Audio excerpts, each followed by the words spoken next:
Ya, lantas bagaimana tanggapan dari perwakilan pekerja terkait aturan baru tersebut? Sudah bergabung bersama kami pembuat petisi tolak JHT baru bisa cair di usia 56 tahun, Suhari Ete. Selamat sore, Pak Suhari.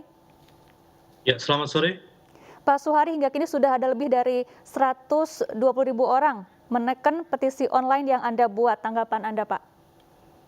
Ya, per hari ini kalau saya lihat lebih dari 150.000 ya. Hmm. Memang petisi ini berawal dari keputusan Peraturan Menteri Ketenagakerjaan Nomor 2 Tahun 2022 ini yang mengubah peraturan sebelumnya di mana JHT yang sebelumnya peraturannya itu 1 bulan setelah di PHK atau mengundurkan diri atau habis kontrak, itu buruh bisa mengambil dana JHT tersebut.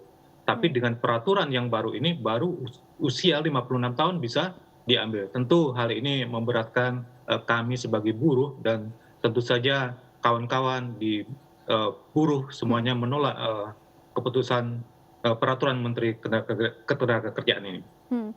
Iya, Pak Suhari, pihak kementerian mengatakan bahwa aturan ini untuk mengembalikan JHT kepada hitohnya atau kepada fungsi awalnya, itu sebagai jaminan di hari tua para pesertanya. Tanggapan Anda, Pak? Ya, memang betul pada awalnya JHT ini untuk usia 56 tahun ya, itu dengan catatan bahwa pekerja tersebut secara terus-menerus bekerja sampai usia 56 tahun. Tetapi faktanya di lapangan, sekarang ini banyak pekerja yang di-PHK pada saat usia 25 atau Hmm. 30 tahun, Ya. atau habis kontrak pada usia tersebut. Nah, pada saat usia-usia tersebut, mereka sudah kesulitan untuk mencari pekerjaan lagi, karena usia mereka itu susah untuk diterima di bursa kerja. Nah, dengan JHT inilah yang bisa dicairkan 1 bulan setelah dia di-PHK atau habis kontrak, itu akan menjadi modal awal bagi mereka untuk memulai usaha. Dan ini merupakan benteng terakhir bagi buruh untuk memanfaatkan dana yang telah ia simpan, kemudian untuk menjadikannya sebagai modal usaha. Hmm. Demikian, Mbak. Ya, tadi Bu Dita dari Kementerian Ketenagakerjaan juga menyebut para pekerja tidak perlu khawatir karena ada jaminan lainnya seperti JKP begitu. Bagaimana tanggapan Anda? Ya, JKP seperti kita ketahui itu merupakan salah satu turunan dari Undang-Undang Cipta Kerja. Nah, di mana JKP ini hanya untuk mereka yang di-PHK.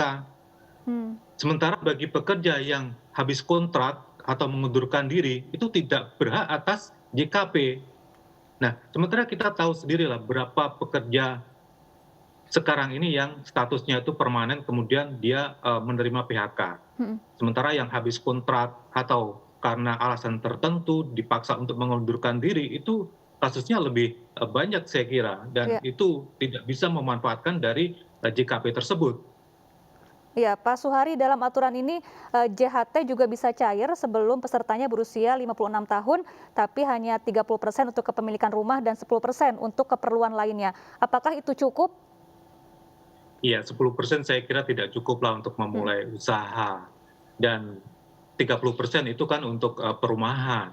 Sementara buruh yang diinginkan itu adalah agar dia survive setelah dia berhenti bekerja. Jadi 10% itu saya kira angka yang terlalu kecil, dan saya kira dengan masa kepesertaan 10 tahun itu sangat jarang bagi buruh untuk bisa memanfaatkan 10% tersebut. Ya, Pak Suhari, setelah Anda membuat petisi online ini, kemudian apa langkah Anda selanjutnya? Ya, tentu saja kami juga mengucapkan terima kasih kepada teman-teman buruh atau siapa saja yang telah mendukung petisi ini. Harapannya petisi ini dapat didengar oleh pemerintah, dalam hal ini Kementerian Tenaga Kerja, Ibu Ida Fauzia dan juga jajarannya. Syukur-syukur Pak Jokowi juga ikut serta menyimak apa yang kami Hmm. suarakan. Sementara dari DPR kami dengar juga sudah mengungkapkan pendapat mereka, dan tentu saja kami berharap pemerintah dapat lebih bijak dalam mengambil sebuah keputusan. Demikian, Mbak. Iya, para buruh juga mengancam akan menggelar unjuk rasa besar-besaran di berbagai daerah. Apakah hal ini juga bisa berpeluang untuk membuka pintu negosiasi untuk kemudian aturan ini bisa direvisi? Ya, tentu saja banyak cara penolakan-penolakan yang dilakukan oleh para buruh. Di samping dengan petisi ini juga mereka akan menggelar berbagai cara supaya peraturan Menteri Ketenagakerjaan nomor 2 tahun 2022 ini dapat dibatalkan dan dicabut. Salah satunya adalah dengan aksi unjuk rasa di berbagai daerah. Saya kira semua buruh di Indonesia akan menolak peraturan Kementerian Ketenagakerjaan nomor 2 tahun 2022 ini. Dan mudah-mudahan pemerintah dapat lebih peka dan memperhatikan buruh. Setelah kemarin ada peraturan pemerintah tentang UMK, sekarang ada lagi peraturan terbaru tentang JHT, entah apalagi nanti ada peraturan-peraturan terbaru yang mungkin akan lebih memperburuk nasib buruh ke Ya, depannya. Demikian. baik. Baik, terima kasih Pak Suhari Ete telah bergabung bersama kami di iNews Sore.